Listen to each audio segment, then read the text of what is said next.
Os Estados Unidos gastam hoje mais com os juros da dívida do que com a defesa nacional. No primeiro trimestre de 2024, o governo americano desembolsou 1 trilhão e 59 bilhões de dólares com despesa de juros em termos anualizados e 1 trilhão e 30 bilhões de dólares com gastos militares.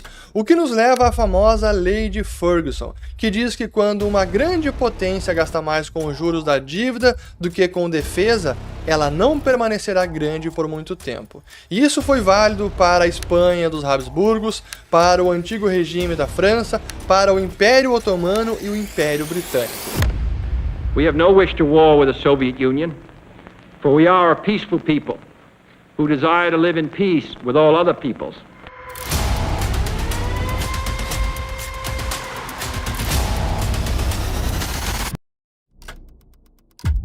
We're providing Israel with all the weapons they need and when they need them.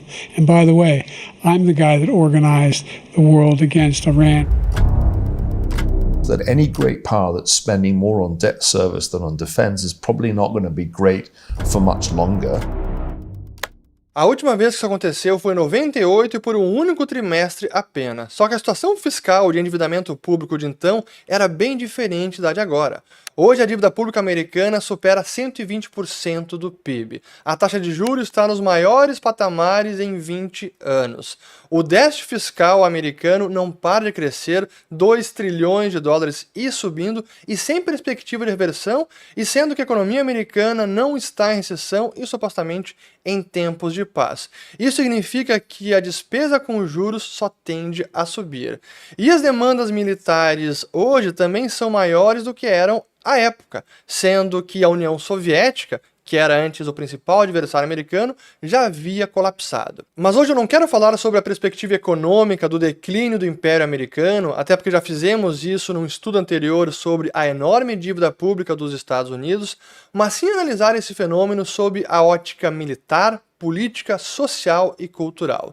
E o que me levou a fazer esse vídeo foi um artigo recente do historiador britânico já mencionado, Neil Ferguson, porque ele foi um dos primeiros autores que eu vi falando sobre a nova Guerra Fria, que agora é entre Estados Unidos de um lado e China de outro.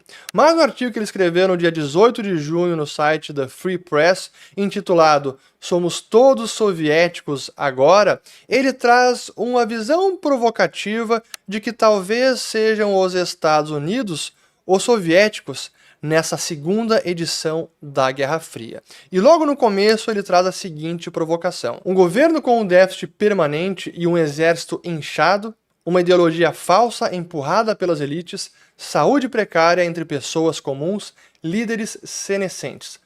Parece familiar? E nesse texto ele traz uma série de argumentos, e todos muito bem embasados, até com estatísticas e gráficos, alguns dos quais ele compartilhou no seu próprio Twitter, eu vou mostrar aqui para vocês, em que ele mostra como, do ponto de vista militar, os Estados Unidos não estão tão avançados assim, e é preciso inclusive gastar mais, investir mais, para modernizar todo o exército americano e a infraestrutura. E como evidência, ele usa um relatório recente do senador americano Roger Wicker que diz o seguinte: infelizmente, as Forças Armadas americanas têm uma falta de equipamentos modernos, uma escassez de financiamento para treinamento e manutenção e um acúmulo de infraestrutura massiva por fazer. A estratégia de defesa nacional existente e o orçamento da América não foram construídos para lidar com o cenário de ameaça atual. O exército americano precisa desse investimento geracional imediatamente para combater essas ameaças que estão crescendo rapidamente e estão em metástase. Nesse mesmo relatório é apresentado um gráfico impressionante sobre a capacidade de construir navios do Exército de Libertação Popular da China